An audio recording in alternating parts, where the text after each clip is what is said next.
வணக்கம், வந்தனம், நமஸ்தே, நமஸ்கார். எல்லாருக்கும் இனிய காலை வணக்கம் மக்களே. நான் உங்கள் Sanju. Welcome to Sanju current affairs. இன்னைக்கு இந்த வீடியோல நம்ம என்ன பார்க்க போறோம் அப்படின்னா October 14 and 15 கரண்ட் அஃபேர்ஸ் தான் மக்களே பார்க்க போறோம். ஸோ நேத்து வீடியோ ஏன் வரல அப்படின்னா, நான் வீடியோல ஆல்ரெடி நான் சொல்லியிருந்தேன், ஒரு ஷார்ட்ஸ் போட்டிருந்தேன். அதாவது கோயம்புத்தூர்ல எனக்கு ஒரு தாத்தா இருக்காங்க. அதாவது என் தாத்தாவுடைய கூட பிறந்த தம்பி. ஸோ அவங்க இறந்துட்டாங்க அப்படின்னு ஒரு நியூஸ் வந்துச்சு. ஸோ அதனால அங்கே அவசரமாக போக வேண்டிய சூழ்நிலை ஏற்பட்டனால நேற்று வீடியோ போட முடியல. அதனால நேற்று உள்ள வீடியோவும் இன்னைக்கும் சேர்த்து இந்த வீடியோவில் பார்த்துலாம். கொஞ்சம் லாங்காக இருக்கும், ஃபுல்லாக பாருங்க. எல்லாமே எக்ஸாம் சார்ந்த இம்பார்ட்டன்ட் டீடைல்ஸ் இருக்கும். ஓகேவா? ஸோ கிளாஸ்க்குள்ள போயிடலாம் மக்களே. எப்பவும் போல நம்ம கிளாஸ் ஆரம்பிக்கிறது முன்னாடி லாஸ்ட் கிளாஸ்ல என்ன பார்த்தோமோ அதை ஒரு வாட்டி ரிவைஸ் பண்ணிட்டு இன்னைக்கான கிளாஸ்க்குள்ள போவோம். அதுதான் நம்ம ஸ்டைலு. ஸோ அந்த வகையில் October 12, 13 ஃபிளாஷ்பேக் பார்த்துடலாம். என் கூட சேர்ந்து நீங்களும் ஆன்சர் போடுங்க. பாரதியார் விருது யாரு கொடுத்தாங்க? முருகேச பாண்டியன். அடுத்த கேள்வி, MS சுப்புலட்சுமி விருது யாருக்கு? ஏசுதாஸ் அவர்களுக்கு. அடுத்த கேள்வி, பால சரஸ்வதி விருது முத்து கண்ணம்மாள் அவர்களுக்கு. அடுத்த கேள்வி, ரெவென்யூ டிபார்ட்மெண்ட் வருவாய்த்துறை தினம் என்னைக்கு? ஜூலை 1. அடுத்த கேள்வி, இந்த ஆர்னமெண்டல் ஃபிஷ் ட்ரேடப், அதாவது அலங்கார மீன் வர்த்தக மையம் இந்தியாவிலே முதல் இன்டர்நேஷனல் ரேஞ்சில் எங்க அப்படின்னா கொளத்தூர்ல. அடுத்த கேள்வி, இயர் ஆஃப் அர்பன் டெவலப்மெண்ட் அப்படின்னு சொல்லிட்டு 2025 எந்த மாநிலம் அறிவிச்சது? நகர்ப்புற மேம்பாட்டு ஆண்டாக குஜராத். ஓகேவா? அடுத்த கேள்வி, நெக்ஸ்ட், இந்தியாவுடைய ஃபர்ஸ்ட் மென்டல் ஹெல்த் அம்பாசிடர், இந்தியாவின் முதல் மனநல தூதராக நியமிக்கப்பட்டவர் யார் அப்படின்னா தீபிகா படுகோன். அதற்கு அடுத்தது பேரிடர் அபாய குறைப்பு தினம், டிசாஸ்டர் ரிஸ்க் ரிடக்ஷன் டே என்னைக்கு அப்படின்னா October 13. அதே மாதிரி மார்பக புற்றுநோய் விழிப்புணர்வு தினம், breast cancer awareness day October 13. இப்போ நம்ம October 14 and 15 கரண்ட் அஃபேர்ஸ் பார்த்துடலாம் மக்களே. முதல்ல தமிழ்நாடு நியூஸ். தமிழ்நாடு நியூஸ்ல நம்ம எடுத்தோடனே என்ன பார்க்க போறோம் அப்படின்னா, ஒரு புது இனிஷியேட்டிவ், ஒரு முன்முயற்சி தமிழ்நாடு அரசு பண்ணியிருக்காங்க. உண்மையிலே ஒரு நல்ல முயற்சி. என்ன அப்படின்னு பார்க்கலாம். ஸோ பார்த்தாலே தெரியும், ஏதோ ஒன்று ஓப்பன் பண்ணுறாங்க. என்ன ஓப்பன் பண்ணுறாங்க அப்படின்னா அரண் அப்படிங்கிற ஒரு வார்த்தை இருக்கு. பார்த்தா ஏதோ வீடு மாதிரி இருக்கு. ஸோ யாருக்கான வீடு, யாரெல்லாம் அந்த வீட்டில் போய் இருக்கலாம், அந்த வீட்டில் இருக்கிறதுக்கான தகுதிகள் என்ன, எவ்வளோ நாள் இருக்கலாம், பெர்மனண்டா தங்கலாமா, அந்த வீட்டில் இருக்கவங்களுக்கு என்னெல்லாம் கொடுப்பாங்க, இந்த மாதிரி டீட்டெயிலாக நம்ம எல்லாமே பார்க்கலாம் மக்களே. ஸோ ஃபர்ஸ்ட் கொஸ்டின் பார்த்துடலாம். Who are the beneficiaries of Aran Illam? அரண் இல்லம் திட்டத்தின் பயனாளிகள் யார் அப்படின்னா திருநங்கைகள். ஓகேவா? ஸோ அப்போ இந்த திட்டம் அப்படிங்கிறது எப்போ ஆரம்பிக்கப்பட்டது அப்படின்னு கேட்டாங்க அப்படின்னா கண்ணை மூடிட்டு October 13, 2025 போட்டுருங்க. October 13, 2025 தான் அந்த ஸ்கீம் ஆரம்பிச்சாங்க. எங்க ஆரம்பிச்சாங்க அப்படின்னு கேட்க வாய்ப்பு இல்லை. ஏன்னா சென்னையிலே வச்சு அவர் ஓபன் பண்ணனால கேட்க மாட்டாங்க. ஓகேவா? ஸோ பட் நோட் பண்ணி வச்சுக்கோங்க, சென்னையில். ஓகேவா? அப்போ இந்த திட்டம், இந்த அரண் இல்லம் அப்படிங்கிறது யாருக்கான திட்டம் அப்படின்னு சொன்னேன்? திருநங்கைகளுக்கான திட்டம். திருநங்கைகள், டிரான்ஸ்ஜெண்டர்ஸ்க்கான ஸ்கீம் தான் இது. இப்போ திருநங்கைகளுக்கு என்ன பிரச்சனை? திருநங்கைகளுக்கு எல்லாமே பிரச்சனை தான். ஓகேவா? டிரான்ஸ்ஜெண்டர்ஸ் பொறுத்த வரைக்கும் அதாவது இப்போ வீட்டில இருந்தும் புறக்கணிச்சிருவாங்க, இந்த சொசைட்டியும் அவங்கள ஏத்துக்காது. இந்த மாதிரி ஒரு இதுல அவங்களுக்கு ஒரு பாதுகாப்பான சூழல், ஒரு பாதுகாப்பான ஒரு இடம் வேணும். ஓகேவா? ஸோ அப்போ அந்த பாதுகாப்பான இடத்தை யார் அமைச்சு கொடுக்கணும்? நம்மளுடைய அரசாங்கம் தானே அவங்களுக்கு அமைச்சு கொடுக்கணும். அப்படி பாதுகாப்பு, அது ஒரு அரணா இருக்கக்கூடிய இடத்துக்கு பேரே என்னன்னு வச்சிருக்காங்க? அரண் இல்லம். அப்ப அந்த அரண் இல்லத்துல யார் தங்கலாம் அப்படின்னா திருநங்கைகள். இதற்கு ஏதாவது எலிஜிபிலிட்டி இருக்கா, தகுதி இருக்கான்னு கேட்டா இருக்கு. என்ன அப்படின்னா, இப்ப வீட்டுல இருந்து புறக்கணிக்கப்பட்ட திருநங்கைகள் இருப்பாங்கல்ல, ஸோ 18 வயசு ஆயிருக்கணும். ஸோ ஏஜ் எவ்வளோ ஆயிருக்கணும்? 18 வயசு கண்டிப்பா இருக்கணும். 18 வயசுக்கு மேல இருக்கவங்க மட்டும்தான் அங்க தங்க முடியும் அப்படிங்கிறதையும் சொல்லியிருக்காங்க. இன்னொரு விஷயம், இது திருநங்கைகளுக்கு மட்டும் இல்ல, திருநம்பியா இருக்கலாம் அல்லது இடை பாலினத்தவர்களா இருக்கலாம். இந்த 3 கேட்டகரி பீப்புளுமே அங்க தங்கிக்கலாம். ஓகேவா? இன்னொரு விஷயம், இவங்க பெர்மனண்டா தங்கலாமா அப்படின்னு கேட்டா இல்ல. இது ஒரு தற்காலிகமான தங்கமிடம். தற்காலிகமா தங்கிடனா எவ்வளவு நாள் சார் மேக்சிமமா இவங்க தங்கலாம் அப்படின்னா, முதல்ல மினிமமா 1 வாரம் தங்கிக்கலாம். 1 வாரத்துல இருந்து 3 வருஷம் வரைக்கும் இவங்க தங்கிக்கலாம். இதுக்கு மேல தங்க முடியாது. 1 week to 3 years. ஸோ பார்த்தாலே தெரியும், வீடு உங்களுக்கு சின்ன வீடு மாதிரி இருக்கும். ஓகேவா? இந்த சின்ன வீடு மாதிரி இருக்கிறதுல எத்தனை பேர் தான் தங்க முடியும்? அப்போ ஒரு வீட்டில் எத்தனை பேர் தங்க முடியும் அப்படிங்கிற ஒரு லிமிட் இருக்கு. எத்தனை பேர் அப்படின்னா 25 பேர் தான் தங்க முடியும். எத்தனை பேர் தங்க முடியும்? 25 பேர் தான் தங்க முடியும். இந்த மாதிரி வீடு எங்கெல்லாம் இருக்கு அப்படின்னா, மொத்தம் இப்போதைக்கு 2 இடத்துல தான் இந்த வீடை கட்டியிருக்காங்க. எங்கெல்லாம் அப்படின்னா, ஒன்று சென்னையில், இன்னொன்று மதுரையில். சென்னையில் எங்க அப்படின்னா, சென்னையில் ஷெனாய் நகர் அப்படின்னு ஒன்று இருக்கு. ஓகேவா? ஷெனாய் நகர். செனாய் நகர் அப்படின்னு ஒன்று இருக்கு. ஸோ இந்த செனாய் நகர் அதே மாதிரி, அதாவது அண்ணா நகருக்கு பக்கத்திலேயே இருக்கும் செனாய் நகர்னு. மதுரையில் ஒரு அண்ணா நகர் இருக்கு, அதுவும் எல்லாருக்கும் தெரியும். சென்னையிலே எல்லா ஊர்லேயும் அண்ணா நகர்னு இருக்கும். அதேமாதிரி மதுரையில் உள்ள அண்ணா நகர்லையும் சென்னையில் உள்ள செனாய் நகர்லையும் தான் வந்து இது ஆரம்பிச்சிருக்காங்க. ஓகேவா? ஸோ இதுதான் இந்த திட்டத்தினுடைய முக்கியமான சாராம்சங்கள். அப்போ இந்த வீட்டில் இருக்கிறவங்களுக்கு என்னெல்லாம் கொடுப்பாங்க அப்படின்னா, உணவு, ஃபுட்டு, அதே மாதிரி பார்த்தீங்க அப்படின்னா அவங்களுக்கான துணிமணிகள் இது கொடுத்துருவாங்க. சப்போஸ் நீங்கள் படிக்கணும்னு ஆசைப்பட்டீங்க அப்படின்னா அதற்கான வழிவகைகள் செய்வாங்க. இல்லை தொழில் தொடங்கணும்னு ஆசைப்பட்டீங்க அப்படின்னா அதுக்கான உதவிகள், அதே மாதிரி எல்லா விஷயங்களும். அதாவது ஒரு திருநங்கைகள் இப்போ ஏதாவது பாதிக்கப்பட்டவங்களா இருந்தால் ஒரு சட்ட ஆலோசனைகள் வழங்கணும் அப்படின்னா அது சம்மந்தப்பட்ட விஷயங்கள், இந்த மாதிரி எல்லா விஷயங்களும் வந்து அங்கே கொடுப்பாங்க. அப்போ என்னெல்லாம், ஸோ சட்ட ஆலோசனைகளாக இருக்கலாம், இல்லை தொழில் தொடங்குறது இருக்குன்னா அதுக்கான கடன் உதவிகளாக இருக்கலாம், இல்லை படிக்கணும்னா படிக்க வைக்கிறது, இந்த மாதிரி எல்லாமே செய்யறது ஒரு சூப்பரான திட்டம் தான் வந்து இந்த அரண் இல்லம் அப்படிங்கிற திட்டம். இந்த அரண் இல்லம் திட்டம் அப்படிங்கிறது கிளீனா புரிஞ்சுதா? நமக்கு நம்ம மாநிலம் வந்து டிரான்ஸ்ஜெண்டர்ஸ்க்கு ரொம்ப நல்லா பண்ணுவாங்க. ஏன்னா இந்தியாவிலேயே முதலா திருநங்கைகளுக்காக தனியாக வாரியம், அதாவது டிரான்ஸ்ஜெண்டர்ஸ் வெல்ஃபேர் போர்டு அப்படின்னு அமைச்சது வந்து யார் அப்படின்னா நம்ம தமிழ்நாடு தான். 2008 வந்து அமைச்சிருப்பாங்க. அதே மாதிரி டிரான்ஸ்ஜெண்டர்ஸ் டே, திருநங்கை தினம் என்னைக்கு அப்படின்னா ஏப்ரல் 15 தான் திருநங்கைகள் தினம். ஓகேவா? இதையும் ஞாபகம் வச்சுக்கோங்க. ஓகேவா? ஸோ நல்ல திட்டங்களும் வந்து நம்ம அரசாங்கத்தில் அப்பப்போ கொண்டு வருவாங்க. இதுவும் நல்லது. அதாவது திட்டங்கள் நல்லா இருக்கும், செயல்பாடும் நல்லா இருந்துச்சு அப்படின்னா நல்லா. இப்போ நமக்கு விமன், அதாவது ஒர்க்கிங் விமன்ஸ்க்கான ஹாஸ்டல் பேர் என்னன்னு சொல்லுவோம், தோழி. ஸோ இதுவும் கேள்வியில் கேட்பாங்க, நோட் பண்ணி வச்சுக்கோங்க, தோழி அப்படிங்கிறது. அதே மாதிரி தமிழ்நாட்டில் இப்போ இன்னொரு பிரச்சனை போயிட்டு இருக்கு. என்ன அப்படின்னா வந்து அந்த நம்ம ஆல்ரெடி நான் சொன்னது தான், அந்த கோல்டு ரிஃப் அப்படிங்கிற அந்த இருமல் மருந்து தான் பிரச்சனை. ஒருத்தங்க கூட கமெண்ட் பண்ணியிருந்தாங்க இந்த கோல்ட் ரிஃப் பற்றி வீடியோ போடும்போது.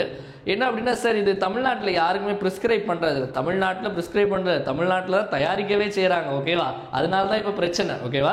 இந்த கோல்ட் ரிஃப்பில் வந்து ஏன் வந்து இந்த மருந்தில் பிரச்சனை அப்படின்னா, அப்படி என்ன கெமிக்கல் அதில் இருக்குது அப்படின்னு கேட்டாங்க அப்படின்னா டை எத்திலீன் கிளைகால், அதாவது டை எத்திலீன் கிளைகால் அப்படிங்கிற ஒரு நச்சு கொல்லி. ஓகேவா? ஒரு டாக்ஸிக் கெமிக்கல் வந்து இதில் இருக்குது. ஸோ அதனால தான் வந்து இது வந்து டேஞ்சர். இதை வந்து இப்படியும் சொல்லலாம், 2,2 oxy di ethanol di glycol. So எப்படி பேர் கொடுத்தாலும் வந்து ஆன்சர் போட்டுருங்க. ஆக்சுவலி டை எத்திலீன் கிளைகால், இதோட இன்னொரு நேம் வந்து 2,2 oxy di ethanol di glycol. இது வந்து C4H10O3. ஓகேவா? இதையும் ஞாபகம் வச்சுக்கோங்க. ஓகேவா? நம்ம எக்ஸாமில் ஒரு பாயிண்ட் கூட மிஸ் பண்ணக்கூடாது. ஓகேவா? ஸோ நெக்ஸ்ட் போயிடலாம். அடுத்தது, ஸோ நெக்ஸ்ட் பார்த்தீங்க அப்படின்னா முதல்வர் இன்னொரு விஷயமும் ஓப்பன் பண்ணி வச்சிருக்காரு. இது என்னங்கிற பார்க்கலாம். ஸோ நிறைய ஓப்பன் பண்ணிகிட்டே இருக்காரு, நமக்கும் நியூஸ் அதிகமாகிட்டே வந்துட்டு இருக்கு. In which districts was the mega food park inaugurate? எந்தெந்த மாவட்டங்களில் மெகா உணவு பூங்கா திறக்கப்பட்டது அப்படின்னா 2 மாவட்டத்தில், விழுப்புரம் ஒன்று, தேனி. ஓகேவா? ஸோ விழுப்புரத்தில் எங்கே, தேனியில் எங்கே அப்படின்னு சொல்லிட்டு கேட்கலாம். ஓகேவா? ஸோ விழுப்புரத்தில் எங்கே அப்படின்னா திண்டிவனம் இருக்குல்ல, ஸோ திண்டிவனம், விழுப்புரத்தில் வந்து திண்டிவனம். தேனியில் வந்து பார்த்தீங்க அப்படின்னா இந்த தேனியில் வந்து ஒரு 2 கிராமங்களை உள்ளடக்கி அந்த மெகா ஃபுட் பார்க், அந்த உணவு பூங்கானா என்னன்னு சொல்கிறேன். ஸோ இதில் பார்த்தீங்க அப்படின்னா நமக்கு எங்கே அப்படின்னா தப்புக்குண்டு அப்படிங்கிற ஒரு இடம், அதே மாதிரி பூமலைக்குண்டு. ஓகே, தப்புக்குண்டு அப்படிங்கிற ஒரு இடம், அடுத்த வந்து பூமலைக்குண்டு. இந்த 2 கிராமத்தையும் உள்ளடக்கி இந்த மெகா உணவு பூங்கா. ஓகே, இப்போ ஆன்சர் A and B. உணவு பூங்கானா ஒன்றும் இல்லை. இப்போ ஃபுட் பார்க்குன்னு இருக்கு. ஐடி பார்க்னா என்ன? இப்போ டைடல் பார்க்குன்னு சொல்கிறோம். டைடல் பார்க் அப்படின்னா அங்கே நிறைய ஐடி கம்பெனி இருக்குமா, அதே மாதிரி ஃபுட் பார்க்னா நிறைய ஹோட்டல் இருக்குன்னு அர்த்தம் இல்லை, உணவு சார்ந்த தொழிற்சாலைகள் அங்கே நிறைய இருக்கும். ஓகே, அதாவது உணவு சார்ந்த தொழிற்சாலைகள், இண்டஸ்ட்ரீஸோடைய ஒரு ஹப்பு தான் வந்து ஃபுட் பார்க் அப்படின்னு சொல்லுவாங்க. இப்போ மெகா உணவு பூங்கா இங்கே விழுப்புரம், தேனி, திண்டிவனம், தப்புக்குண்டு, பூமலைக்குண்டு அப்படிங்கிறத ஆன்சர். ஓகேவா? ஸோ அதே மாதிரி இன்னொரு விஷயம் என்ன அப்படின்னா, தமிழ்நாட்டில் வந்து தெரியும் நினைக்க எல்லாருக்கும் +1, அதாவது +1 பொதுத் தேர்வுகளை ரத்து செஞ்சுட்டாங்க. புதிய கல்விக் கொள்கை, அதாவது நம்மளுடைய மாநில கல்விக் கொள்கையின்படி +1 எக்ஸாமை வந்து கேன்சல் பண்ணிட்டாங்க. ஓகேவா? டன். நெக்ஸ்ட் போயிடலாமா? அடுத்தது, ஸோ நெக்ஸ்ட் பார்த்தீங்க அப்படின்னா உங்கள் விஜய் உயிரேன்னு அந்த மாதிரி தான். என்ன அப்படின்னா இப்போதான் வந்து வெளியே வரப்போறாரு. என்ன அப்படின்னா நீதி வெல்லும் அப்படின்லாம் போட்டாரு. ஸோ இதில் வந்து இப்போ நம்ம பார்க்கக்கூடிய டாப்பிக்கில் எந்த அரசியலுமே இருக்காது. நம்ம பார்க்கக்கூடிய டாப்பிக்கில் எக்ஸாம் சார்ந்த கேள்விகள், இது சார்ந்து மெயின்ஸில் வந்தால் கூட நீங்கள் எப்படி எழுதணும், அப்ரோச் பண்ணணும் அப்படிங்கிறதுக்கானது. ஸோ என்ன ஆச்சு, ஒரு சின்ன ஓவர்வியூ போயிடலாம். அதாவது செப்டம்பர் 27 கரூரில் தான் வந்து இந்த பிரச்சனை ஆகுது. கரூரில் வந்து என்ன ஆகுது, விஜய் அவர்களுடைய மாநாட்டில் கூட்ட நெரிசலை சிக்கி 41 பேர் வந்து உயிரிழக்கிறாங்க. உடனே நம்ம தமிழ்நாடு கவர்மெண்ட்ல இருந்து ஒரு கமிட்டி போடுறாங்க. யாருடைய தலைமையில் அந்த கமிட்டி அப்படின்னா அருணா ஜெகதீசன் அவர்களுடைய தலைமையில் ஒரு கமிட்டி போடுறாங்க. அடுத்தது அப்படியே ஹைகோர்ட் போகிறாங்க. ஹைகோர்ட்டில் வந்து பார்த்தீங்க அப்படின்னா வந்து விஜயும் சரி டிவிகேயும் சரி கிழிச்சு தொங்க விட்டாங்க. ஓகேவா? அதுக்கடுத்து என்கொயரி பண்ணுறதுக்காக ஒரு போலீஸ் ஆஃபீஸர் தலைமையில் ஒரு கமிட்டி ஒரு குழு அமைக்கிறாங்க இதை என்கொயரி பண்ணுறதுக்காக. அடுத்தது வந்து என்ன பண்ணுறாங்கன்னா இவங்க சார்பில் வந்து என்ன, அதாவது டிவிகே அவங்க ரிலேட்டட் சார்பில் இருந்து எங்கே போகிறாங்க அப்படின்னா சுப்ரீம் கோர்ட் அங்கே போனப்பறம் என்ன ஆயிடுச்சு அப்படின்னா நம்ம தமிழ்நாடு கவர்மெண்ட்டை வந்து அப்படியே வந்து என்ன பண்ணிட்டாங்கன்னா திட்டாத குறை தான், அதாவது அவங்களுக்கு அகெயின்ஸ்டாக தான் தீர்ப்பு வந்திருக்கு. இப்போ இவங்க என்ன சொல்லியிருக்காங்க அப்படின்னா சிபிஐ, அதாவது இந்த கேஸை வந்து ஃபுல்லாகவே வந்து சிபிஐக்கு மாற்றணும்னு சொல்லியிருக்காங்க. சிபிஐக்கு மாத்திர மட்டும் இல்லாமல் சிபிஐ ஒழுங்காக விசாரிக்கிறாங்களான்னு பார்க்குறதற்கு சுப்ரீம் கோர்ட்டினுடைய முன்னாள் சுப்ரீம் கோர்ட்டுடைய நீதிபதி தலைமையில் ஒரு குழு அமைச்சிருக்காங்க. அந்த முன்னாள் நீதிபதி யார் அப்படின்னா அஜய் ரஸ்தோகி. அப்போ நல்லா புரிஞ்சுக்கோங்க, அந்த கரூர் கேஸை வந்து சிபிஐ என்கொயர் பண்ணுவாங்க. ஓகேவா? சிபிஐ என்கொயர் பண்ணுறதை வந்து கரெக்டாக இருக்கான்னு பார்க்குறது அஜய் ரஸ்தோகி கமிஷன். இது ஒரு 3 நபர் ஆணையம். ஸோ அதனுடைய தலைவர் வந்து அஜய் ரஸ்தோகி. இப்போ இதை பற்றி உங்களுடைய கருத்து என்ன? ஆக்சுவலி இது வந்து நம்ம அரசியல் நம்ம பேச வேண்டாம். உங்களுக்கு மெயின்ஸ் சார்பிலையோ இல்லை வந்து உங்களுக்கு ஃபிலிம்ஸ்லாம் கேட்க வாய்ப்பு இல்லை. மெயின்ஸ் சார்பில் இந்த மாதிரி கண்டிப்பாக இதை பற்றின கேள்வி வரும். அதாவது இந்த க்ரௌட் கண்ட்ரோல் பற்றின கேள்வி பார்த்துட்டு இருக்கவங்க கண்டிப்பாக குரூப் 2 மெயின்ஸாக இருக்கட்டும், குரூப் 1 மெயின்ஸாக இருக்கட்டும் வாய்ப்பு நிறைய இருக்குது. இப்போது நல்லா நான் சொல்கிற 2-3 டேட்டாஸ். ஓகேவா? என்ன சொல்கிறாங்க அப்படின்னா, அதாவது உலகத்திலே வந்து இந்த கூட்ட நெரிசலில் வந்து மக்கள் அதிகமாக உயிரிழக்கிறதுல முதல் இடத்துல எந்த நாடு இருக்குது அப்படின்னா அது இந்தியா தான் இருக்குது. ஓகேவா? மற்ற அதுக்கு அடுத்த இடங்கள்லாம் சவுதி அரேபியா இந்த மாதிரிப்பட்ட நாடுகள், முதல் இடத்துல இந்தியா தான் இருக்குது. இப்போது இதில் வந்து இந்தியாவில் வந்து இதுக்காக ஏதாவது முடிவு எடுத்திருக்காங்களா, இதுக்காக ஏதாவது சட்டத்திட்டங்கள் இருக்கா அப்படின்னு பார்த்தீங்கன்னா இதுக்குன்னு ஸ்பெசிஃபிக்காக சட்டத்திட்டங்கள் எதுவுமே இல்லை. ஓகேவா? இப்போ ஒரு கூட்ட நெரிசலில் இறந்துட்டாங்க அப்படின்னா வந்து இப்போ இருக்கக்கூடிய சட்டங்கள் பார்க்கும்போது அவங்களுக்கு பெரிய அளவு தண்டனைலாம் கிடையாது. ஒன்று ஃபைன் இல்லைன்னா 6 மாதத்துக்குள்ள ஜெயில், அந்த மாதிரி அந்த நிகழ்ச்சியோட ஏற்பாட்டாளர்களுக்கு. ஆக்சுவலி 2014 வந்து ஒரு கைட்லைன்ஸ் ஒன்று விட்டுருக்காங்க. ஓகேவா? அதாவது நேஷனல் டிசாஸ்டர் மேனேஜ்மெண்ட் அத்தாரிட்டி, நம்ம கூட பார்த்துருக்கோம், தேசிய பேரிடர் மேலாண்மை ஆணையம் அப்படிங்கிறது வந்து 2014 ஒரு கைட்லைன்ஸ் லான்ச் பண்ணியிருக்காங்க. அதாவது க்ரௌடை எப்படி கண்ட்ரோல் பண்ணணும் அப்படிங்கிறத சொல்லி ஒரு 95 பேஜுக்கு, ஓகேவா, அந்த பிடிஎஃப் ஓப்பன் பண்ணி பார்த்தேன், ஒரு 95 பேஜஸ்க்கு ஒரு கைட்லைன் வந்து டீட்டெயிலாக கொடுத்துருக்காங்க. ஸோ இதை வந்து ஃபாலோ பண்ணுறாங்களான்னு கேட்டால் ஃபாலோ பண்ணுறதில்ல. நெக்ஸ்ட் பார்த்தீங்க அப்படின்னா நிறைய இப்போ வந்து பிரயாகராஜ்லையா இருக்கட்டும், நமக்கு அதாவது மகா கும்பமேளாவில் வந்து ஒரு 30 பேர் கிட்ட இறந்தாங்க. அதே மாதிரி பார்த்தீங்க அப்படின்னா ஒரு மத குருவை பார்க்கறதுக்கு போய் 100 பேர் மேலே இறந்தாங்க.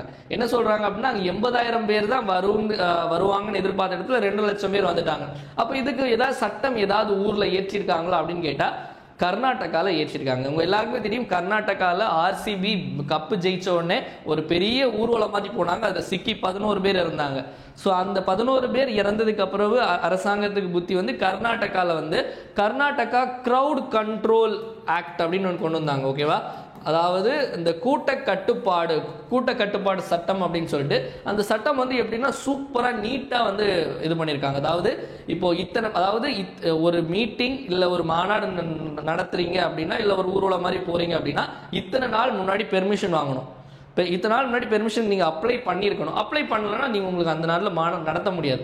இத்தனை நாள் முன்னாடி நீங்கள் பெர்மிஷன் வாங்கணும். அதே மாதிரி இவ்வளோ மக்கள் வருவாங்க அப்படின்னு வந்து ஒரு எஸ்டிமேட்டட் இருந்துச்சுன்னா அதுக்கு இந்த லெவலில் இருக்கக்கூடிய ஒரு அதிகாரிகிட்ட நீங்கள் பெர்மிஷன் வாங்கணும். அதை விட கொஞ்சம் அதிகம்னா அடுத்து இப்போ எஸ்ஐனா அதுக்கடுத்து இன்ஸ்பெக்டர், அதுக்கடுத்து டிஎஸ்பி, இந்த மாதிரி ஒவ்வொன்றும் இருக்கும். சப்போஸ் வந்து இதில் ஏதாச்சும் இதை தாண்டி ஏதாச்சும் ஏற்பட்டது, இப்போ நீங்கள் அனுமதி வாங்காமல் நீங்கள் பண்ணீங்க அப்படின்னா கிட்டத்தட்ட வந்து லைஃப் சென்டென்ஸ், அதாவது ஆயுள் தண்டனை வரைக்கும் இந்த இதில் கொடுத்துருக்காங்க இந்த கர்நாடகாவில். அப்போ இந்த கிரவுட் கண்ட்ரோலுக்காக எந்த மாநிலம் வந்து முதலாக வந்து ஒரு சட்டம் இயற்றிருக்காங்க அப்படின்னா கர்நாடகா. ஸோ இதை ஃபாலோ பண்ணி நம்மளும் ஒரு சட்டம் இயற்றினாலும் இது எல்லாமே நம்ம எக்ஸாம் பாயிண்ட் ஆஃப் வியூவில் மெயின்ஸில் கேட்டால் எழுதுறதுக்கு யூஸ்ஃபுல்லாக இருக்கும். நோட் பண்ணிக்கோங்க. ஓகேவா? கர்நாடகாவாக இருக்கட்டும் கிரவுட் கண்ட்ரோல் 2014 கைட்லைன்ஸ் NDMA. ஓகேவா? நெக்ஸ்ட் போயிடலாம் மக்களே. அடுத்து பார்த்தீங்க அப்படின்னா தேசிய செய்திகள். தேசிய செய்திகளில் பார்த்தீங்க அப்படின்னா நம்மளுடைய பிரதமர் நரேந்திர மோடி அவர்கள் ஒரு திட்டத்தை ஆரம்பிச்சிருக்காரு. என்ன திட்டம், அதுக்கான பட்ஜெட் எவ்வளோ, யார் பயனாளிகள், இந்த மாதிரி விஷயங்கள் எல்லாமே நம்ம டீட்டெயிலாக பார்க்கலாம். ஸோ பார்த்தாலே தெரிஞ்சிரு விவசாயிகளுக்கான திட்டம் அப்படின்னு. ஸோ என்னன்னு பார்த்துடலாம். பிஎம் தன் தானிய கிருஷி யோஜனா, பிரதம மந்திரி தன் தானிய கிருஷி திட்டம். அதாவது எனக்கு எப்போவுமே ஒரு டவுட் உண்டு, ஓகேவா. நம்ம வந்து கிட்டத்தட்ட ஒரு 4 வருஷமாக கரண்ட் அஃபேர்ஸ் எடுத்துகிட்டு இருக்கோம். நம்மளுடைய ஸ்டேட் கவர்மெண்டாக சரி, சென்ட்ரல் கவர்மெண்டாக தான் சரி, இந்த திட்டம் வந்து ஆல்ரெடி ஒரு வாட்டி வந்து லான்ச் பண்ணியிருந்தாங்க, மறுபடியும் லான்ச் பண்ணுறாங்க. இப்போ லான்ச் டேட் வந்து இப்போ பார்த்தா இந்த டேட் தான் படிச்சுக்கணும். இதை லான்ச் பண்ணி எக்ஸாம்பிள் கேள்வி நம்ம டிஎன்பிசியில் இதை பற்றி கேள்வி கேட்டாங்க. இந்த ஸ்கீம் கொடுத்து இதை பற்றி ஒரு 3 பாயிண்ட்ஸ் கொடுத்துருந்தாங்க, ஓகேவா. இந்த மாதிரிப்பட்ட விஷயங்கள் நடந்துச்சு. ஓகே, ஸோ பட் இப்போ நம்ம பார்க்கலாம் தன் தானிய கிருஷி யோஜனா. ஸோ இந்த திட்டம் வந்து எப்போ ஆரம்பிக்கப்பட்டது அப்படின்னா அக்டோபர் 11, 2025 இந்த ஸ்கீம் ஆரம்பிச்சாங்க. இது முழுக்க யாருக்கான திட்டம் அப்படின்னா விவசாயிகளுக்கான திட்டம். ஓகே, விவசாயிகள் ஃபார்மர்ஸ்க்கான திட்டம். இந்த திட்டம் வந்து எல்லா ஊர்லையும் செயல்படுத்துவாங்கன்னு கேட்டால் எல்லா ஊர்லையும் கிடையாது. ஒரு 100, அதாவது விவசாயத்தில் பின்தங்கி உள்ள, அதாவது ஒரு அண்டர் டெவலப்ட், விவசாயத்தில் பேக்வேர்டா இருப்பாங்கல்ல சில மாவட்டங்கள். ஸோ 100 மாவட்டங்களை மட்டும் தேர்ந்தெடுப்பாங்க. இப்போ அந்த அந்த மாவட்டத்தில் பார்த்தீங்க அப்படின்னா வந்து நெல் உற்பத்தி கம்மி, அதாவது உற்பத்தி கம்மியாக இருக்கலாம், அதே மாதிரி தண்ணி பஞ்சம் இருக்கலாம். இந்த மாதிரி உள்ளே பேக்வேர்டான ஒரு 100 மாவட்டங்கள் எடுத்து அந்த இடத்துல வந்து அந்த ஈல்டை பெருக்கிறது, உற்பத்தியை பெருக்கிறது, இந்த மாதிரி விஷயங்கள் எல்லாத்தையும் பண்றது தான் இந்த பிரதான் மந்திரி தன் தானிய கிருஷி யோஜனா அப்படிங்கிறது. இதுல வந்து என்ன பண்ணியிருக்காங்க அப்படின்னா இது எல்லாமே இந்த ஸ்கீம்ல என்னெல்லாம் கொடுப்பாங்க அப்படின்னா, அதாவது ஃபார்மர்ஸ்க்கு வந்து காசு கொடுக்கறதா இருக்கட்டும், அதாவது மணி கொடுக்கறதா இருக்கட்டும், அவங்களுக்கு வந்து அந்த ஃபார்மிங் டூல்ஸ், அந்த உபகரணங்களா இருக்கட்டும், இன்சூரன்ஸ் காப்பீடா இருக்கட்டும், இந்த மாதிரி எல்லாமே வந்து இந்த ஸ்கீம்ல கவர் ஆயிடும். இப்போ என்ன அப்படின்னா இந்த பிஎம் தன் தானிய கிருஷி யோஜனாக்குள்ள ஒரு 36 ஸ்கீம், அதாவது இந்த ஒரு கோழி இதுக்குள்ள ஒரு 65 கோழி இருக்கிற மாதிரி 36 ஸ்கீமை வந்து சேர்த்து தான் இந்த பிஎம் தன் தானிய கிருஷி யோஜனா அப்படின்னு சொல்லி கொண்டு வந்திருக்காங்க. இப்போ நம்ம இப்போ விவசாயிகளுக்கு வந்து வருஷத்துக்கு 6000 ரூபாய் கொடுக்குற திட்டம்னா என்ன சொல்லுவோம், பிஎம் கிசான் திட்டம். இப்போ கிராப் இன்சூரன்ஸ், அதாவது காப்பீட்டு திட்டம்னா என்ன, பிஎம் ஃபசல் பீமா யோஜனா. இந்த மாதிரி ஒரு 36 ஸ்கீம்ஸ், அதாவது 11 மினிஸ்ட்ரி, 11 அமைச்சகங்கள் உள்ள 36 திட்டங்கள், விவசாயம் சார்ந்த 36 திட்டங்களை ஒன்றிணைக்கிற ஒரு திட்டம் தான் இந்த பிஎம் தன் தானிய கிருஷி யோஜனா அப்படிங்கிறது, ஓகேவா. ஸோ இந்த ஸ்கீமுக்கான பட்ஜெட் எவ்வளோ அப்படின்னா ஒரு வருஷத்துக்கு 24,000 கோடி. ஓவராலாக இந்த ஸ்கீமுக்கான பட்ஜெட், ஓகேவா, ஒரு 5 வருஷத்துக்கு சேர்த்து எவ்வளோ சொல்கிறாங்க அப்படின்னா வந்து அரௌண்ட் வந்து 1.44 lakh crores, ஓகேவா. 1.44 lakh crores அப்படிங்கிறது ஓவரால் பட்ஜெட். இது 1 இயர்க்கான பட்ஜெட். ஸோ இதில் வந்து இன்னொரு விஷயம் என்ன அப்படின்னா இதில் வந்து சில ஏம் வச்சுருக்காங்க. அதாவது நான் ஆல்ரெடி சொன்னேன் ஈல்டை இன்க்ரீஸ் பண்ணணும் அப்படின்னு, ஓகேவா. அதாவது உற்பத்தியை பெருக்கணும். அதாவது எவ்வளோ பெருக்கணும் அப்படின்னா 20% 30% வரைக்கும் உற்பத்தியை பெருக்கணும்னு சொல்கிறாங்க. அதே மாதிரி போஸ்ட் ஹார்வெஸ்ட் லாஸஸ்.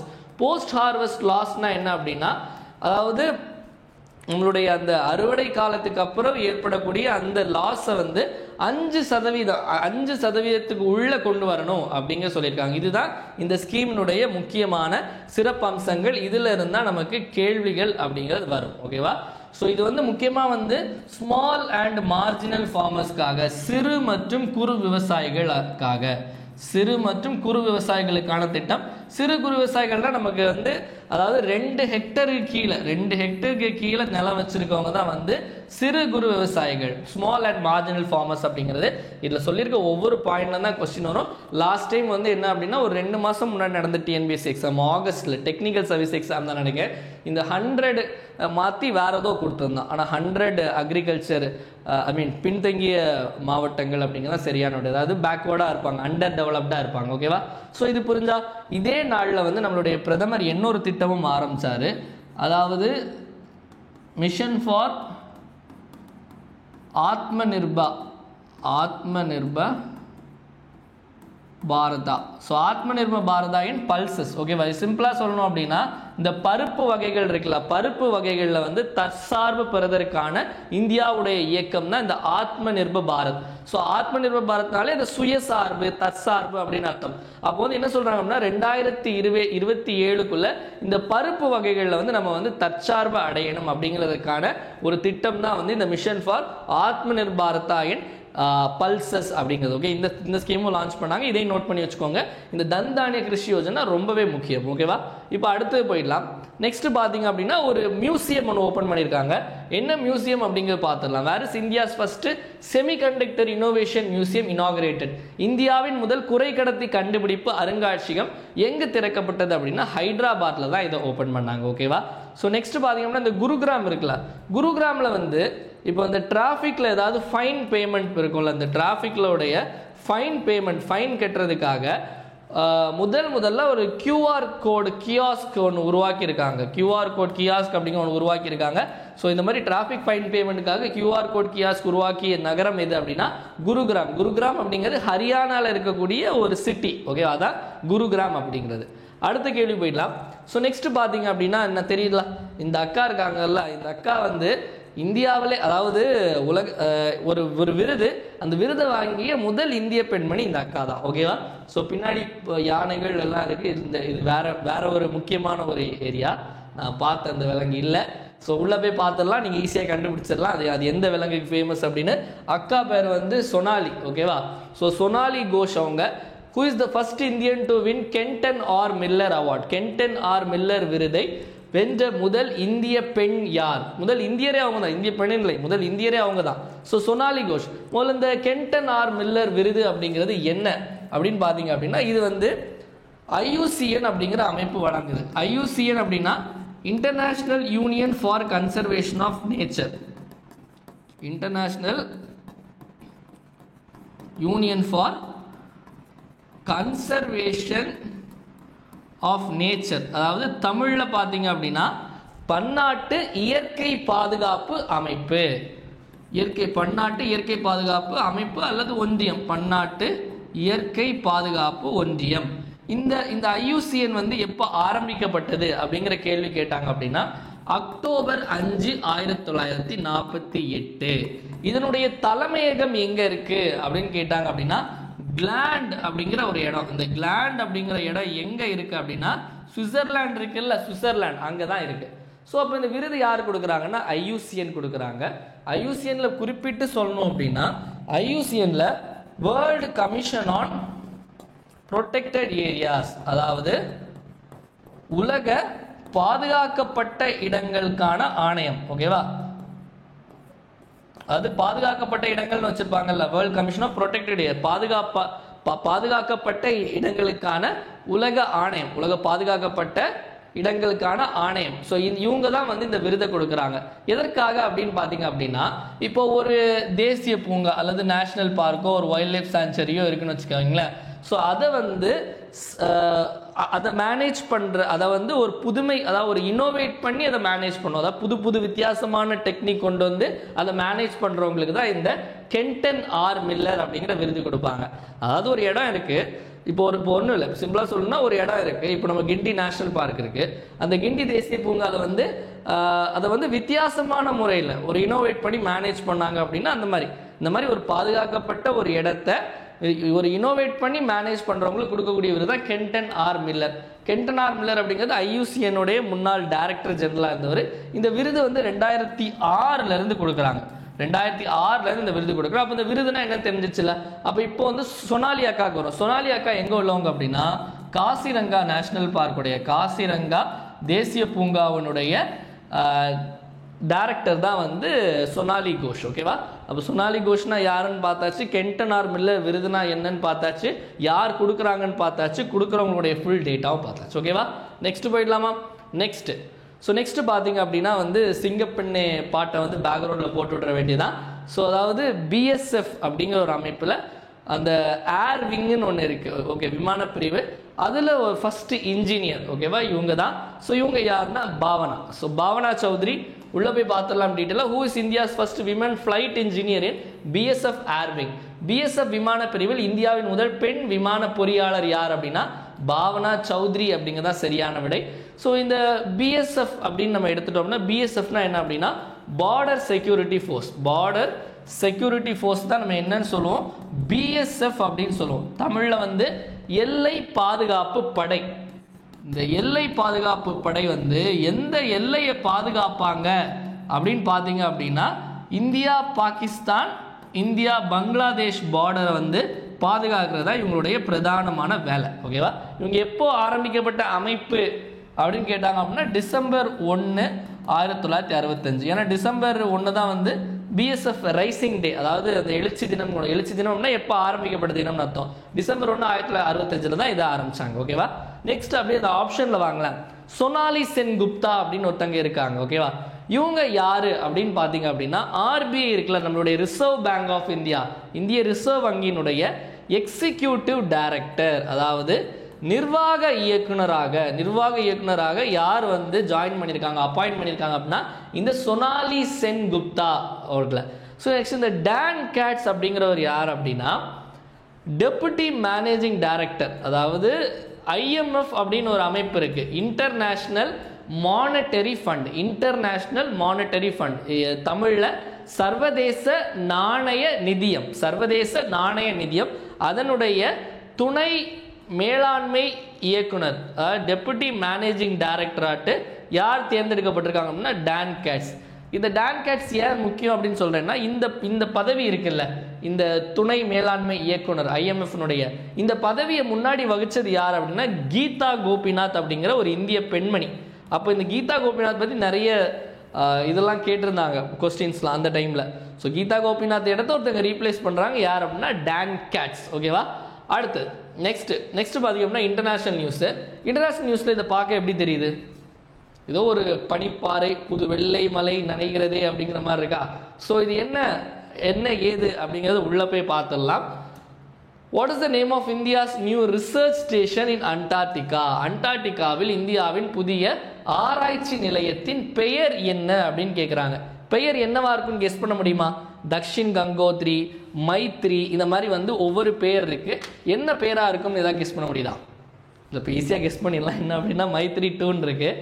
அதாவது என்ன பண்ணுவாங்க அப்படின்னா இந்தியா வந்து அண்டார்டிகாவாக இருக்கட்டும் இல்லை ஆர்டிகா இருக்கட்டும் இந்த மாதிரி ஒரு ரிசர்ச் ஸ்டேஷன் அமைச்சு அங்கே ரிசர்ச் எப்போவுமே பண்ணிட்டு இருப்பாங்க. ஓகேவா?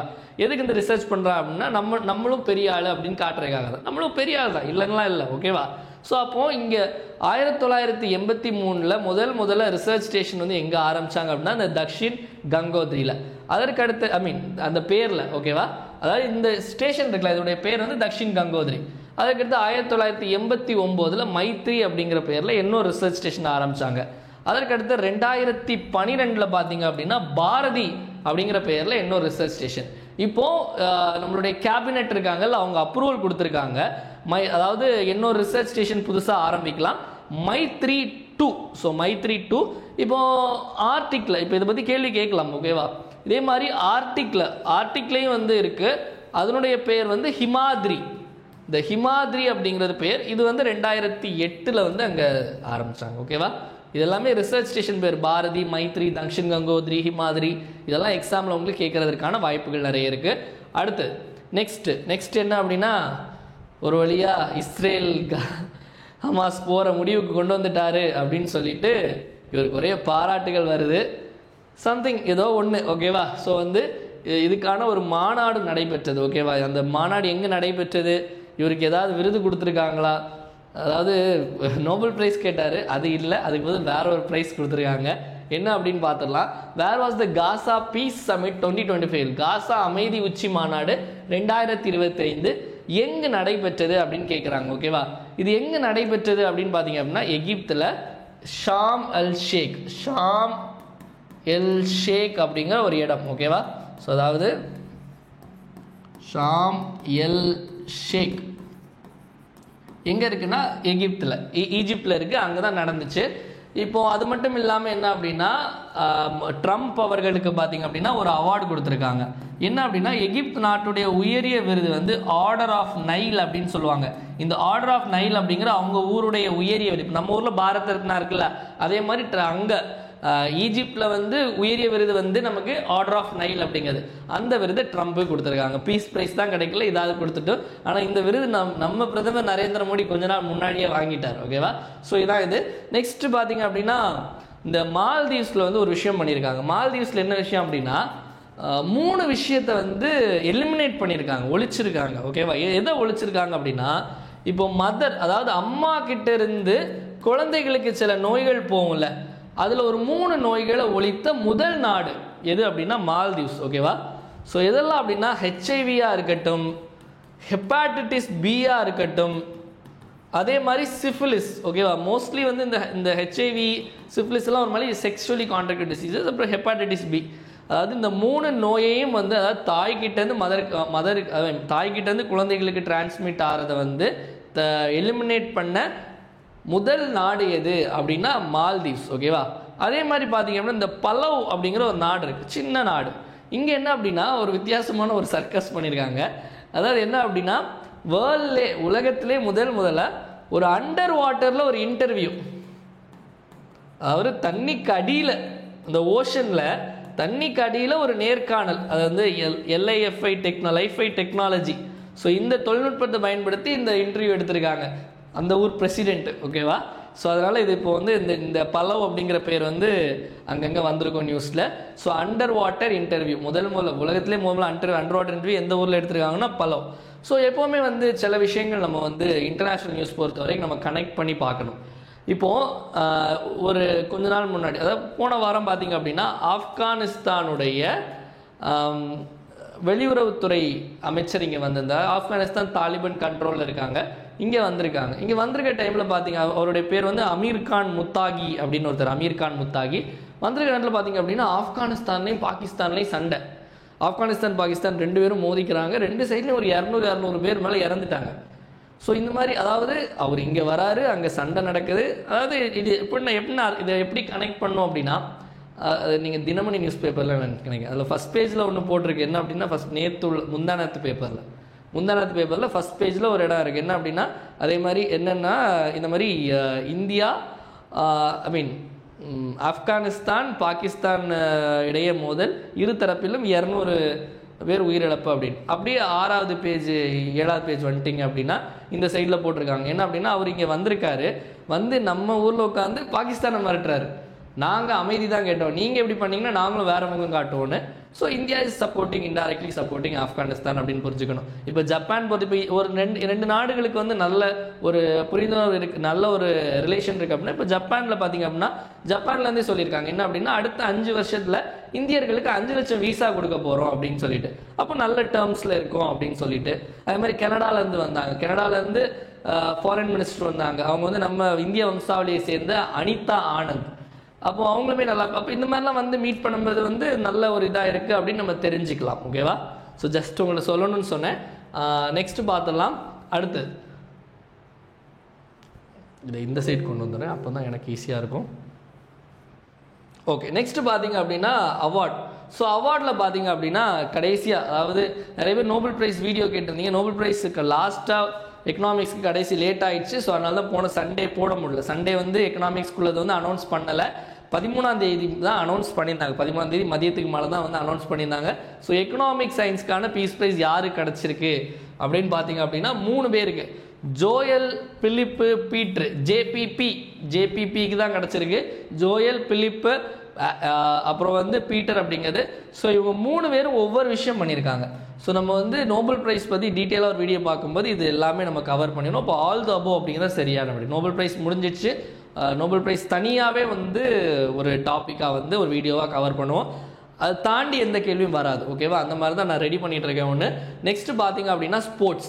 ஸோ ஸ்போர்ட்ஸில் பார்த்தீங்க அப்படின்னா வந்து இந்த தண்ணியில் போகிற விளையாட்டுகள். ஸோ தண்ணியில் போகிற விளையாட்டுகள் என்ன அப்படின்னு பார்த்தலாம். ஏஷியன் அக்வாட்டிக் சாம்பியன்ஷிப், ஆசிய நீர்வாழ் போட்டி 2025 முதலிடம் பிடித்த நாடு எது அப்படின்னா சைனா. இந்த போட்டி எங்கே நடைபெற்று அப்படின்னா நம்ம ஊர்னா இந்தியாவில் அகமதாபாத்தில், அகமதாபாத் எங்கே இருக்குது? குஜராத்தில் இருக்குது. அதில் வந்து நம்ம இந்தியா எத்தனாவது இடம் அப்படின்னா இந்தியா வந்து 11வது இடம். இந்தியா வந்து 11th பிளேஸு. முதலிடம் வந்து யார் அப்படின்னா சைனா. ஓகேவா? அவார்டுன்னு சொன்னோன்னே இன்னொரு அவார்டு ஞாபகம் வந்துச்சு, ஒரு திரைப்படம் சார்ந்த அவார்டு. எக்ஸாமில் நீங்கள் வேறு ஏதாவது ஆர்ஆர்பி எஸ்எஸ்சி போனால் கேட்கலாம், ஃபிலிம்ஃபேர் அவார்டு அப்படின்னு. ஸோ இதில் வந்து லபடா லேடிஸ் அப்படிங்கிற ஒரு படம். இந்த படம் தான் நிறைய விருது வாங்குச்சு. அதாவது பெஸ்ட் ஃபிலிம், சிறந்த திரைப்படம் வந்து லபடா லேடிஸ். பெஸ்ட் ஆக்டர் யார் அப்படின்னா அமிதாப் பச்சன். சிறந்த நடிகை யார் அப்படின்னா ஆலியா பட். அமிதாப் பச்சன், ஆலியா பட். சிறந்த திரைப்படம் வந்து லபடா லேடிஸ். இதோட டைரக்டர் வந்து கிரண் ராவ். ஓகேவா? இந்த கிரண் ராவு தான் பெஸ்ட் டைரக்டர் அவார்டும் கிடச்சி. இந்த லபடா லேடிஸ் படம் நான் பார்த்ததில்லை, நான் நம்ம கரண்ட் அஃபேர்ஸ் எடுக்கனால தெரியும். என்ன அப்படின்னா சுப்ரீம் கோர்ட்டில் முதல்ல ஒரு படம் போட்டு காமிச்சாங்க அப்படின்னா இந்த லபடா லேடிஸ் தான் போட்டு காமிச்சாங்க. ஃப்ரீ டைம் இருந்தால் பாருங்கள், நெட்ஃப்ளிக்ஸில் தான் இருக்குன்னு நினைக்கிறேன். அப்புறமா நானும் பார்த்துட்டு எப்படி இருக்குன்னு சொல்கிறேன், ஓகேவா? அடுத்தது நெக்ஸ்ட் பார்த்தீங்க அப்படின்னா இம்பார்ட்டன்ட் டேஸில் வேர்ல்ட் ஸ்டாண்டர்ட்ஸ் டே, உலக தர நிர்ணய தினம் என்னைக்குன்னா அப்படின்னா நமக்கு அக்டோபர் 14 தான் உலக தர நிர்ணய தினம் அப்படிங்கிறது. அதற்கு அடுத்தது வந்து வேர்ல்ட் ஸ்டூடெண்ட்ஸ் டே, உலக மாணவர்கள் தினம் அப்படிங்கிறது யாருடைய பிறந்த நாள் உலக மாணவர்கள் தினம்னு கொண்டாடுறாங்கன்னு ஐடியா இருக்கா? உலக மாணவர்கள் தினம் அப்படின்னு யாருடைய பிறந்த நாளை கொண்டாடுறாங்க? இன்னைக்கு யாருடைய பிறந்த நாள்? கண்டிப்பாக அவரை பிடிக்காத ஆளே இருக்க முடியாது. ஏபிஜே அப்துல் கலாம் அவர்களுடைய பிறந்த தினம் தான் வந்து வேர்ல்ட் ஸ்டூடெண்ட்ஸ் டேயாக நம்ம கொண்டாடுறோம் மக்களே, அக்டோபர் 15. இதை வந்து நம்ம ஐநாலே வந்து அறிவிச்சிட்டாங்க. 2010 நம்ம கொண்டாடுறோம், ஓகே? 2010 நம்ம எல்லாருக்கும் தெரியும் அப்துல் கலாம் வந்து ஒரு மல்டி டேலண்டட், இந்தியாவுடைய பிரசிடெண்டாக வரைக்கும் இந்த இந்தியாவுடைய 11th பிரசிடெண்டாக இருந்ததும் அப்துல் கலாம் அவர்கள் தான். பாரத் ரத்னா விருதுமே கொடுத்துருக்காங்க அவருக்கு. 1997 பாரத் ரத்னா விருதும் அவருக்கு வழங்கப்பட்டிருக்கு, ஓகேவா? ஸோ வேர்ல்ட் ஸ்டூடெண்ட்ஸ் டே ஞாபகம் வச்சுக்கோங்க. அதுக்கடுத்து குளோபல் ஹேண்ட் வாஷிங் டே, உலக கை கழுவும் தினமும் நமக்கு அக்டோபர் 15, ஓகேவா? நெக்ஸ்ட்டு நம்மளுடைய 1 year கரண்ட் அஃபேர்ஸ் சப்ஸ்கிரிப்ஷன் பற்றி பார்த்துடலாம். 2026 நீங்கள் ஏதாவது எக்ஸாமுக்கு ப்ரிப்பேர் பண்ணுறீங்க, 2026 ஏமா வச்சு டிஎன்பிஎஸ்சி, ரயில்வே, எஸ்எஸ்சி என்ன எக்ஸாம் நீங்கள் ப்ரிப்பேர் பண்ணிட்டு இருந்தாலும் இந்த 1 year கரண்ட் அஃபேர்ஸ் சப்ஸ்கிரிப்ஷன் நீங்கள் ஜாயின் பண்ணிங்கன்னா உங்களுக்கு என்னெல்லாம் வரும் அப்படின்னா அக்டோபர் 2025 செப்டம்பர் 2026 வரை கரண்ட் அஃபேர்ஸ் கவர் ஆகிடும். ஸோ இப்போ இதில் ஜாயின் பண்ணுறவங்களுக்கு என்னெல்லாம் ப்ரொவைட் பண்ணுவோம் அப்படின்னா weekly current affairs PDF provide பண்ணுவோம், வீக்லி கரண்ட் அஃபேர்ஸ் டெஸ்ட்டும் வைப்போம். டெஸ்ட்னா ஒரு வாரத்தில் 25 கேள்வி, எல்லாமே வந்து நமக்கு இப்போ உள்ள பேட்டர்னில் உள்ள கொஸ்டின்ஸ் இருக்கும். அதுதான் monthly CA PDF, monthly CA டெஸ்ட்டும் ப்ரொவைட் பண்ணுவோம். இது போக எக்ஸ்ட்ராவா என்ன அப்படின்னா 10 தமிழ்நாடு ஸ்கீம் ஒரு மாதத்துக்கு, 10 சென்ட்ரல் கவர்மெண்ட் ஸ்கீம் ஒரு மாதத்துக்கு. அது மட்டும் இல்லாமல் தமிழரசு, நம்ம தமிழ்நாடுடைய தமிழரசு மேகசின் டைரக்டாக கேள்விகள் வரக்கூடியது, அதுலேருந்து எக்ஸாம் பாயிண்ட் ஆஃப் வியூவில் நமக்கு என்னென்ன தேவையோ அதை மட்டும் நோட்ஸாக எடுத்து அனுப்புவோம். அதே மாதிரி பாலிசி நோட்ஸ், கொள்கை குறிப்பு, ஒரு மாதத்துக்கு ஒரு டிபார்ட்மெண்ட்டுடைய நோட்ஸ் மட்டும் நம்ம எடுத்து உங்களுக்கு கொடுப்போம் எக்ஸாம் பாயிண்ட் ஆஃப் வியூவில். அதை மட்டும் நீங்கள் படித்தா போதும். அப்போ ஆக மொத்தம் 12 மாதம் current affairs, 120 Tamil Nadu scheme, 120 central government scheme, 12 மாதம் தமிழரசு மேகசின், 12 டிபார்ட்மெண்ட்டுடைய பாலிசி நோட்ஸ். இது மெட்டீரியல் தமிழ்லேயும் இருக்கும், இங்கிலீஷ்லேயும் இருக்கும். இதை தாண்டி நீங்கள் வந்து இதெல்லாம் வந்து உங்களுக்கு யூனிட் 5ல் வந்து நமக்கு நிறைய மார்க் ஃபெச் பண்ணி கொடுக்க இந்த பாலிசி நோட்ஸ் மாதிரி விஷயங்கள். ஸோ இதை தாண்டி நீங்கள் எதுவும் படிக்கணுங்கிற அவசியம் கிடையாது. ஸோ லாஸ்ட் இயர் நம்ம கரண்ட் அஃபேர்ஸ் சப்ஸ்கிரிப்ஷன் லான்ச் பண்ணோம். ஸோ அதுலேருந்து நிறைய கேள்விகள் வந்துச்சு, எல்லா எக்ஸாமில் நிறைய கேள்வியில் 95% ஆஃப் த கொஸ்டின்ஸ் இதுலேருந்து தான் வந்துச்சு. ப்ரூஃப் வேணும் அப்படின்னு நீங்கள் நம்ம லாஸ்ட்டாக ஒரு குரூப் 2க்கு லாஸ்ட்டாக செப்டம்பர் 28 நடந்த குரூப் 2ல் 17 கேள்விகள் வந்துச்சு. அதை நீங்கள் செக் பண்ணி பார்க்கலாம். ஸோ இதில் எப்படி ஜாயின் பண்ணணும் அப்படின்னா 7604905977 அப்படிங்கிற இந்த நம்பருக்கு 899 ஜிபே அல்லது ஃபோன்பே பண்ணிவிட்டு இதே நம்பருக்கு நீங்கள் வாட்ஸ்அப்பில் ஸ்க்ரீன்ஷாட் அனுப்பி நீங்கள் ஜாயின் பண்ணிக்கலாம் மக்களே. இதோட சாம்பிள் எப்படி இருக்கும் அப்படின்னு நான் உங்களுக்கு காமிக்கிறேன். ஸோ சாம்பிள் பார்த்தீங்க அப்படின்னா இந்த மாதிரி இருக்கும். இது அக்டோபர் 1 to 7 ஆல்ரெடி நம்ம ஸ்டூடெண்ட்ஸ்க்கு அனுப்புனது. ஸோ இதில் பார்த்தீங்க அப்படின்னா நமக்கு வந்து டாபிக் வைஸ் இருக்கும், தமிழ்நாடு, நேஷனல், இன்டர்நேஷ்னல், இந்த மாதிரி டாபிக் வைஸ் இருக்கும். இம்பார்ட்டன்ட் எல்லாமே ரெட்டில் ஹைலைட் பண்ணியிருப்போம். இதில் என்னெல்லாம் இன்க்ளூட் பண்ணியிருப்போம் அப்படின்னா நம்ம கிளாஸில் எடுக்கிற கண்டென்ட், கிளாஸில் சொல்கிற எக்ஸ்ட்ரா பாயிண்ட்ஸு, அதே மாதிரி கிளாஸில் சொல்லாத நிறைய விஷயம், இன்னும் நிறைய எக்ஸ்ட்ரா கண்டென்ட் ஆட் பண்ணி இந்த மெட்டீரியல் ரெடி பண்ணியிருக்கோம். இதை தாண்டி எந்த கேள்வியும் வராது, அதுக்கு நாங்கள் கேரண்டி, ஓகேவா? ஸோ இதில் சொல்லலை, நிஜமாவே இப்போ பாண்டிச்சேரி எக்ஸாமில் கூட ஒரு கொஸ்டின் கேட்டிருந்தாங்க, ரஷ்யாவில் எமர்ஜென்சி ஒன்று டிக்ளேர் பண்ணியிருப்பாங்க ஒரு மாகாணத்தில், அதை கூட நம்ம கவர் பண்ணியிருந்தோம். நான் அதுவும் நம்ம டெலிகிராமில் போட்டிருப்பேன், செக் பண்ணி பாருங்கள், சரியா? ஸோ இதில் இம்பார்ட்டன்ட் எல்லாம் ரெட்டில் ஹைலைட் பண்ணிடுவோம். முதல்ல இங்கிலீஷ் இருக்கும் மக்கள், அப்படியே எடுத்து கீழே வந்துட்டீங்க அப்படின்னா உங்களுக்கு தமிழ் இருக்கும். ஸோ இங்கிலீஷ் தமிழாக இருக்கும். டெஸ்ட்டு பார்த்தீங்க அப்படின்னா டெஸ்ட்டு கொஸ்டின்ஸ் பாருங்களேன். டெஸ்ட்டு கொஸ்டின்ஸ் எல்லாமே உங்களுக்கு வந்து இந்த மாதிரி உங்களுக்கு statement wise question, match the following, சரியான இணையை தேர்ந்தெடுக்க, இந்த மாதிரி தான் இருக்கும். இப்போ கரண்ட் அஃபேர்ஸ் வந்து அது சார்ந்த ஜிஎஸ் கேள்விகள் எக்ஸாம்பிள் வரும். இப்போ ரெப்போ ரேட் மாற்றினாங்க, ரெப்போ ரேட் பற்றி செய்திகள் வந்து, ஸோ அதனால் ரெப்போ ரேட் பற்றின கேள்வி. ஸோ நம்மளுடைய கரண்ட் அஃபேர்ஸ் படித்தா ஜிஎஸ்லேயுமே உங்களுக்கு நிறைய யூஸ் ஆகும். அடுத்த மேட்ச் த ஃபாலோயிங்கு, அது ஸ்டாட்டிக் ஜிகே, இந்த மாதிரிப்பட்ட எல்லா விஷயங்கள், இதுக்கான ஆன்சர்ஸ் இது கீழே கொடுத்துருப்போம். ப்ளஸ் வந்து எக்ஸ்ப்ளனேஷனும் இருக்கும். இது தனியாக வந்து உங்களுக்கு கூகுள் ஃபார்ம் லிங்க்கும் வரும், அதிலே நீங்கள் டெஸ்ட் அட்டன் பண்ணி பார்த்துக்கலாம். ஸோ மெட்டீரியல் வேணும், இந்த சப்ஸ்கிரிப்ஷன் ஜாயின் நினைக்கிறவங்க இந்த இனாகுரல் ஆஃபர் முடியறதுக்குள்ளே சீக்கிரமாக ஜாயின் பண்ணிடுங்க. நெக்ஸ்ட் பார்த்தீங்க அப்படின்னா டெய்லி ஒரு ஸ்கீம் நம்ம பார்ப்போம், தினம் ஒரு திட்டம். தினமோ திட்டத்தில் இன்னைக்கு பார்க்கக்கூடிய திட்டம் உங்களை தேடி உங்கள் ஊரில் அப்படிங்கிற திட்டம். இந்த திட்டம் எப்போ ஆரம்பிக்கப்பட்டது அப்படின்னா ஜனவரி 31, 2025 ஆரம்பிக்கப்பட்ட திட்டம். Jan 31, 2025. இது பார்த்தீங்க அப்படின்னா வந்து என்ன திட்டம் அப்படின்னா உங்களை தேடி உங்கள் ஊரில். நம்மளை தேடி யார் வருவா நம்ம ஊருக்கு அப்படின்னா கலெக்டர் வருவார். அதாவது ஒவ்வொரு 4வது வாரம், அதாவது 4th வீக், அந்த மாதத்தினுடைய 4வது வாரமுடைய புதன்கிழமை வந்து ஒரு மாவட்டத்தில் ஒரு வட்டம், அதாவது ஒரு தாலுக்குக்கு கலெக்டர் நேரடியாக போகணும். போயிட்டு அங்கே ஒரு முகாம் போடணும், ஒரு கேம்ப் போட்டு மக்களுடைய குறைகளெல்லாம் கேட்டு அதை தீர்த்து வைக்கணும். அதாவது காலைல 9 மணிலேருந்து ஒரு நாள் தங்கணும். அந்த அந்த அந்த தாலுக்காவில் ஒரு நாள் தங்கணும். ஒரு நாள் காலைல 9 மணிலேருந்து அடுத்த நாள் காலைல 9 மணி வரைக்கும் அவர் வந்து அந்த தாலுக்காவில் தான் இருக்கணும் அவர் மாவட்டத்தில். இந்த மாதிரி ஒவ்வொரு மாதமும் ஒவ்வொரு தாலுக் கவர் பண்ணும் அப்படின்னு சொல்லிட்டு இந்த திட்டம் உங்களை தேடி உங்கள் ஊரில் அப்படிங்கிற திட்டம். ஸோ நெக்ஸ்ட் கமெண்ட் ரேங்க் செக்ஷனில் நேற்று கேட்ட கேள்வி கிராமிய பொருளாதாரம் இதெல்லாம் உள்ளடக்கியது. ரூரல் எக்கனாமிக்ஸ், அதாவது ஊரக விவசாயம் மற்றும் சார்ந்த மற்றும் சாராத நடைமுறைகள், அக்ரிகல்ச்சர் அண்ட் நான் அக்ரிகல்ச்சர் சேர்ந்து தான் ரூரல் எக்கனாமிக்ஸ். இப்போ இன்னைக்கான கேள்வி வில்லேர் உழவர் பகை கொள்ளனையும் கொள்ளற்க சொல்லேர் உழவர் பகை. யாருடன் பகை கொள்ளக்கூடாது என்கிறார் வள்ளுவர்? அறிஞர்களுடன், உழவர்களுடன், பணக்காரர்களுடன், அதிகாரிகளுடன். சரியான ஆன்சர் என்ன அப்படிங்கிறது மறக்காம கமெண்ட் செக்ஷன்ல கமெண்ட் பண்ணுங்க மக்களே. டெலகிராம்ல டெலகிராம்ல குவிஸ் தான் நிறைய பிவைக்யூ நம்ம போடுறோம், அதையும் நீங்க அட்டன் பண்ணுங்க. ஓகேவா? நெக்ஸ்ட் வீடியோ லைக் பண்ணாமல் பார்த்துருங்க, மறக்காமல் லைக் பண்ணுங்கள். சஞ்சு கரண்ட் அஃபேர்ஸ் அப்படிங்கிற டெலகிராம் சேனல் இருக்குது மக்களே. இந்த டெலகிராம் சேனல் லிங்க் நான் கீழே டிஸ்கிரிப்ஷனில் கொடுத்துருக்கேன். அதை நீங்கள் மறக்காமல் ஃபாலோ பண்ணிக்கோங்க. இல்லை டெலகிராமில் போய் சஞ்சு கரண்ட் அஃபேர்ஸ்ன்னு டைப் பண்ணாலும் வரும். இதில் நம்ம வந்து டெய்லி சிஏ குவிஸ் போடுவோம். அதே மாதிரி வந்து பிவைக்கான ஃப்ரீ டெஸ்ட் சீரிஸ் போயிட்டு இருக்கு. டெய்லி 20 கொஸ்டின், அதையும் அட்டன் பண்ணுங்க. Dinamani news paper cutting, Hindu news paper cutting, exams, அந்த நிறைய விஷயங்கள் அதில் போஸ்ட் பண்ணுவோம். மறக்காமல் ஃபாலோ பண்ணிக்கோங்க. நெக்ஸ்ட் பார்த்தீங்க அப்படின்னா இவ்வளோ நேரம் நிறைய விஷயங்கள் பார்த்தோம். ஒரு டைம் எல்லாத்தையும் ரிப்பீட் பார்த்துடலாம். என் கூட சேர்ந்து நீங்களும் ஆன்சர் போடுங்க. அரண் இல்லம் அப்படிங்கிறது யாருக்கானது? திருநங்கைகளுக்கானது. அடுத்த கேள்வி இந்த மெகா ஃபுட் பார்க் விழுப்புரம் மற்றும் தேனி. அப்போ ஆப்ஷன் ஏ அண்ட் பி. அதற்கு அடுத்தது இந்த கரூர் ஸ்டாம்பேட் அந்த யாருடைய தலைமையில் அமைச்சிருக்காங்கன்னா அஜய் ரஸ்தோகி. அதற்கு அடுத்தது பிஎம் தன் தானிய கிருஷி யோஜனா வந்து விவசாயம் சம்பந்தப்பட்டது. Next first semiconductor innovation music குறைக்கடத்தி கண்டுபிடிப்பு அருங்காட்சியகம் வந்து ஹைதராபாத்தில். அடுத்த கேள்வி கென்டன் ஆர் மில்லர் விருது வந்து சொனாலி கோஷ் அவர்களுக்கு வழங்கப்பட்டிருக்கு. நெக்ஸ்ட் பிஎஸ்எஃப் ஏர்விங்கில் ஃபர்ஸ்ட் விமன் ஃப்ளைட் இன்ஜினியர் யார் அப்படின்னா பாவனா சௌத்ரி. அடுத்த கேள்வி நமக்கு வந்து ரிசர்ச் ஸ்டேஷன் அண்டார்டிகாவில் வந்து மைத்ரி 2 ஆரம்பிக்க போகிறாங்க. அடுத்தது காசா பீஸ் சமிட் எங்கே நடைபெற்றது அப்படின்னா நமக்கு வந்து எகிப்தில். அடுத்த கேள்வி எக்கனாமிக்ஸ் நோபல் பிரைஸ் இவங்க எல்லாருமே. நெக்ஸ்ட் கொஸ்டின் வந்து ஏஷியன் அக்வாட்டிக் சாம்பியன்ஷிப்பில் சைனா தான் முதலிடம். அடுத்தது தர நிர்ணயம் ஸ்டாண்டர்ட்ஸ் டே வந்து நமக்கு வந்து அக்டோபர் 14. ஸ்டூடெண்ட்ஸ் டே, குளோபல் ஹேண்ட் வாஷிங் டே ரெண்டுமே பார்த்தீங்க அப்படின்னா அக்டோபர் 15.